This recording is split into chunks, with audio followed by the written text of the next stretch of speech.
1250 भरते हैं। अगर हम उसका वैल्यूएशन देखें 1995 में उसकी क्या कीमत थी, आज क्या कीमत है। If you take a simple calculation और वैल्यूएशन हमारे कंट्रीब्यूशन का, तो सबका सरकार के पास कम से कम 20 लाख रुपए जमा है। ये हमारा मानना है वैल्यूएशन के हिसाब से। वो पैसा हमें कभी वापस नहीं मिलता, और 20 लाख का ब्याज जो 15,000 कम से कम होना चाहिए वो भी नहीं मिलता।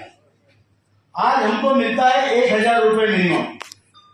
पूरे हिंदुस्तान में पेंशनरों के पेंशन की एवरेज है 1,171 रुपया, 1,171। And how many people are getting less than 1,000? Ganguly साहब, 36,60,000 people are getting less than 1,000। हमारा पूरे जिंदगी का जूस निकाल के उसके बाद में हमको बोलता है कि 1,000 या उसके कम पैसों पे बुढ़ा बुढ़ी दोनों जियो, और सरकार की कोई योजना लागू नहीं होती।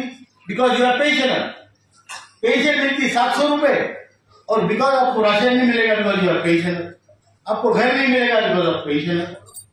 तो ये बहुत बड़ी जाति है, ये बहुत बड़ा अन्याय है।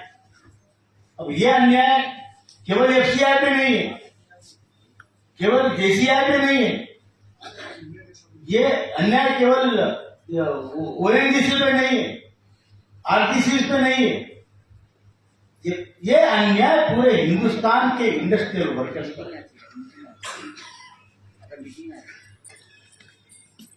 पूरे हिंदुस्तान के इंडस्ट्रियल वर्कर्स पे।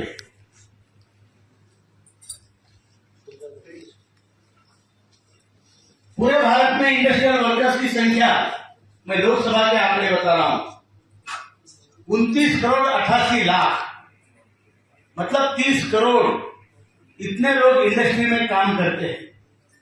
उसमें से 7.5 करोड़ लोग ईपीएस 95 के मेंबर है।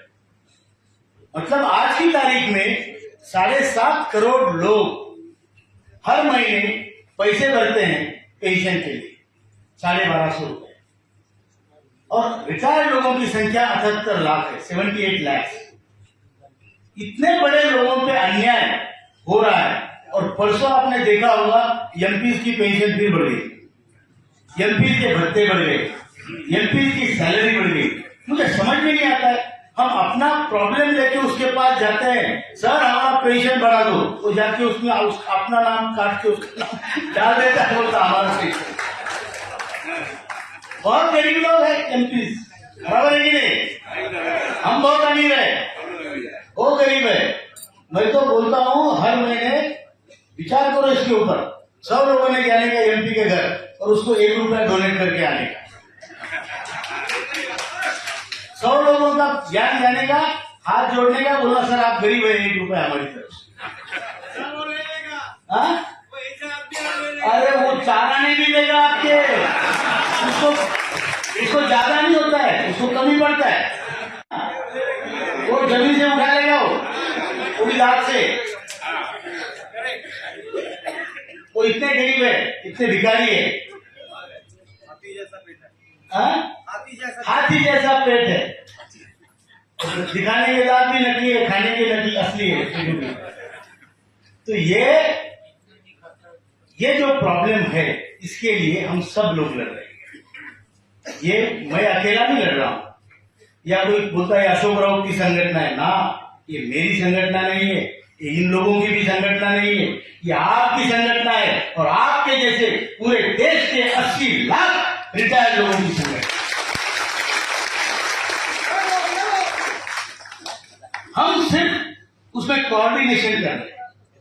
हम चाहते हैं कि सब लोग इकट्ठा आ जाए, अपना हक मिले, और आगे भी चल के किसी कामगारों पे अन्याय ना हो, इसलिए ये संगठन है। ये नॉन पॉलिटिकल संगठन है। पॉलिटिकल संगठनों ने क्या किया है आप जानते हैं, बराबर है? ट्रेड यूनियन है, सब पॉलिटिकल यूनियन है। बीएमएस है, भारतीय जनता पार्टी का है, ये तो सत्य है, ये कोई झूठ नहीं है। इंटक है, कांग्रेस का है, C2 है, आइटक है, कम्युनिस्टों का है। तो भैया आप अपने पॉलिटिकल एजेंडा कामगारों में लेके आ रहे हैं। बराबर है कि झूठ है भाई? बराबर है ना? हमको बांटने के लिए कार्यक्रम। हमारा संगठन ये बिल्कुल नॉन पॉलिटिकल संगठन है। हमारे यहाँ कोई भी आके बैठ सकता है। वो आरएसएस का हो सकता है, वो कम्युनिस्ट हो सकता है, किसी जाति का हो सकता है, किसी धर्म का हो सकता है। हमारा रिश्ता ना जात का है ना धर्म का है।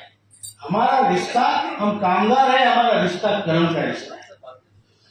हम सब कामगार है, इसलिए हमारा कर्म का रिश्ता है और इसलिए हमें यश मिलेगा। आपने देखा होगा अभी तक इतनी सारे लोगों ने इसके लिए उठ के खड़े, तो बहुत कम लोग हुए हैं। ट्रेड यूनियनों ने तो ये मुद्दा उठाया भी नहीं कभी जिंदगी में। लेकिन आज अगर किसी को बुला के प्रधानमंत्री बात करते हैं तो नेशनल एजुकेशन कमेटी, अगर किसी को बुला के वित्त मंत्री 3 बार बात करती है तो वो नेशनल एजुकेशन कमेटी, श्रम मंत्री अगर बुला के बोलते प्रेजेंटेशन दो तो नेशनल एजुकेशन कमेटी। यह वो भी पॉलिटिकल चैनल। ब्यूरोक्रेटिक चैनल में कैबिनेट सेक्रेटरी ऑफ इंडिया हमको बुला के 2 घंटे राउंड टेबल कॉन्फ्रेंस करता है। क्या है? Finance secretary, expenditure secretary, labour secretary, top rank of bureaucracy हमसे बात किया है, बात नहीं किया है, तो सीरियसली अपना टीम लेके बात किया है। और आपको बता दो, हमने जो भी पॉइंट कहे हैं किसी ने अब तक उसको गलत नहीं कहा है।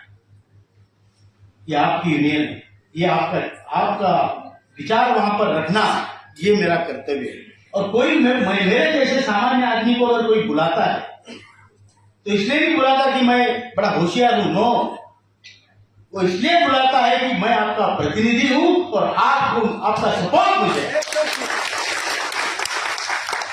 ये मेरा मान सम्मान नहीं है, ये आपके बल का रिकॉग्निशन है, आपकी ताकत का, आपकी शक्ति का ये प्रदर्शन है और इसलिए वो बुलाते हैं।